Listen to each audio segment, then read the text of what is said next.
Hey folks, it's Caroline Mitchell here. I'm an ex-police detective and crime thriller author, and this week I'll be talking about Patrick Warren and David Spencer, who were dubbed the Milk Carton Kids back in 1997 after they vanished into thin air. This week the case has hit the news and I have a twist at the end, so stay tuned to find out more. We go to the outskirts of Birmingham on a cold December night 24 years ago. And this is what we call Boxing Day in England, and in Ireland we call it St. Stephen's Day, and in the US, well, it's the day after Christmas. The Chelmsley Wood neighbourhood is a working class estate in Birmingham where Patrick Warren, aged 11, and David Spencer, aged 13, were best friends. Patrick came from an Irish family and was known as Paddy to family and friends.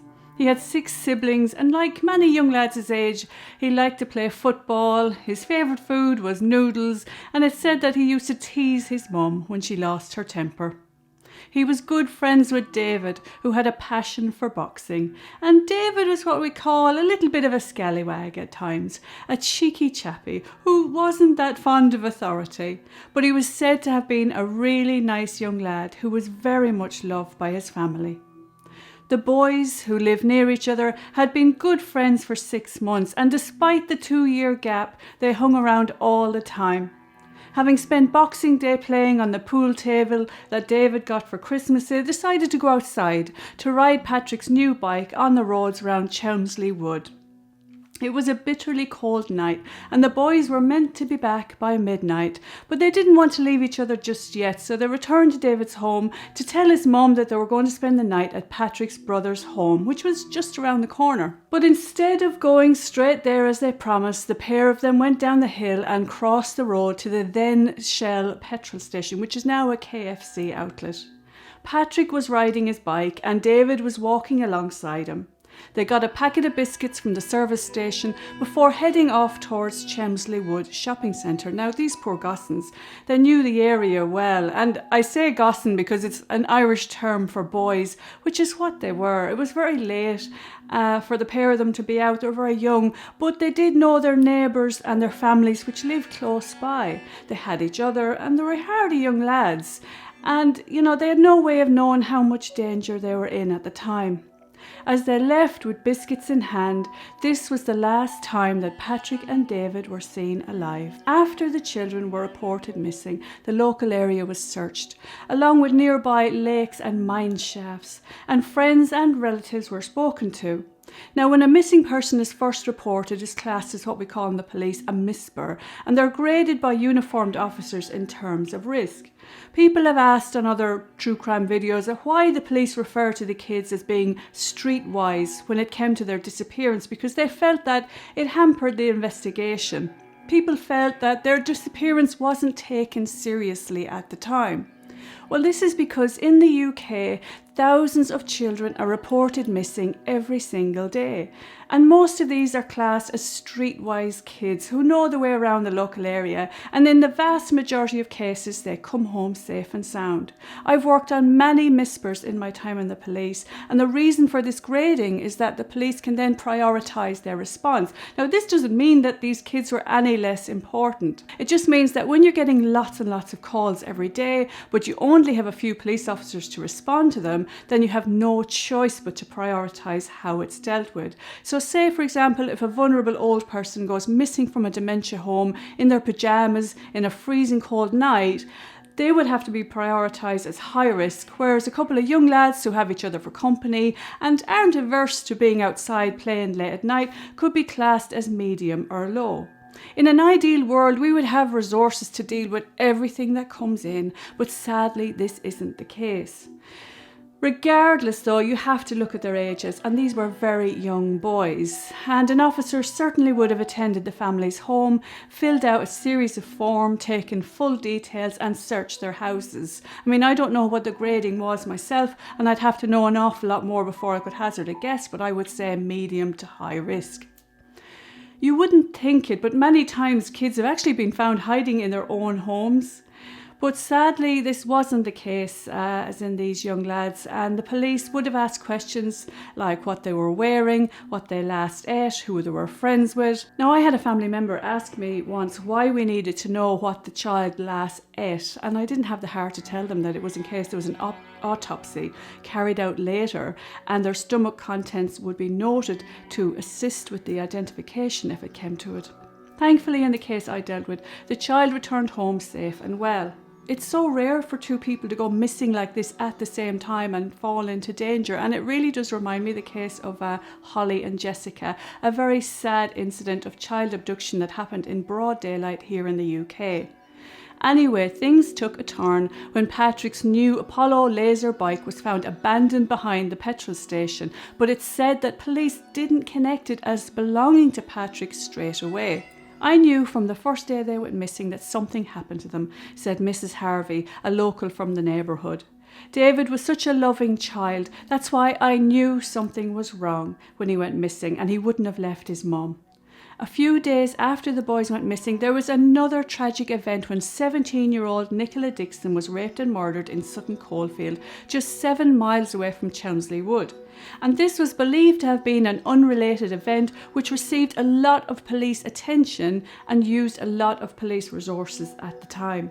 But Patrick and David's case did get attention 4 months after they disappeared, when their images were printed on the side of thousands of milk cartons.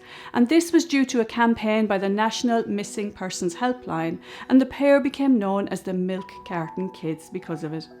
The milk cartons were for sale in Iceland Stores, which is a chain of supermarkets in the UK.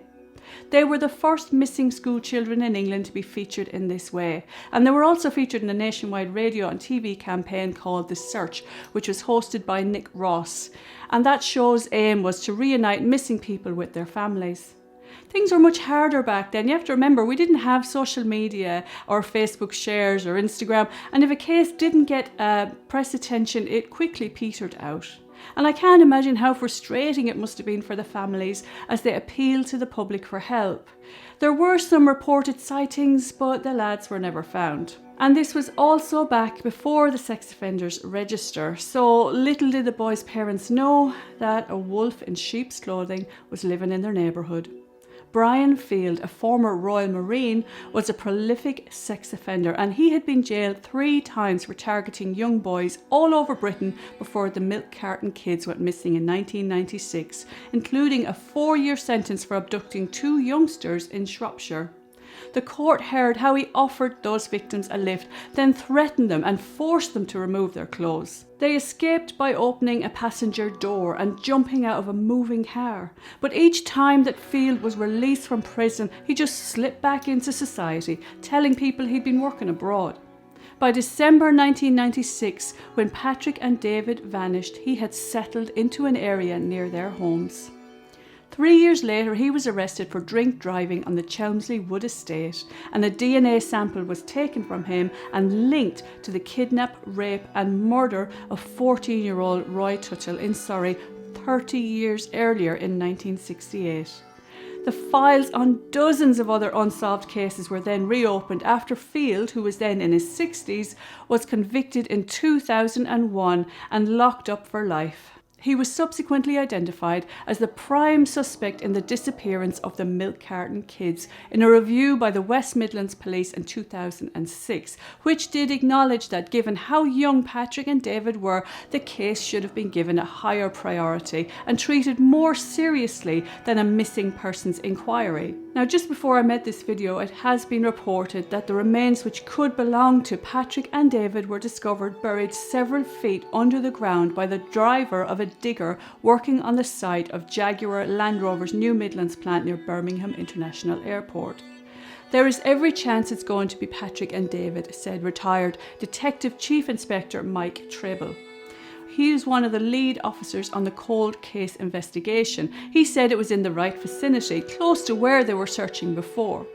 And our focus was always Field, he said. Everything came back to Field, that he must be the man responsible, but of course there were no bodies.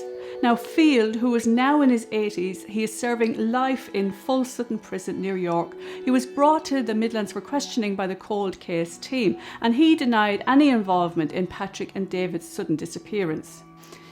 Now, Mrs. Harvey, the person who spoke to the media, said that the police told her that they'd been talking to Field, and apparently he said to them, "When you find something, come back and talk to me again." Now, whether he's now going to admit it, I don't know.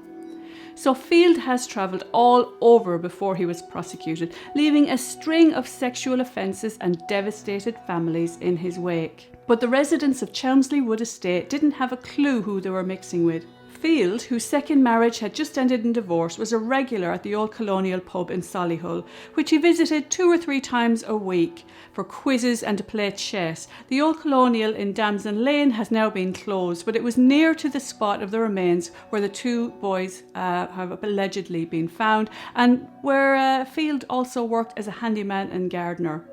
I met Field on a couple of occasions and he came across like butter wouldn't melt in his mouth, said the owner of a nearby kennels and cattery when they spoke to the Daily Mail recently.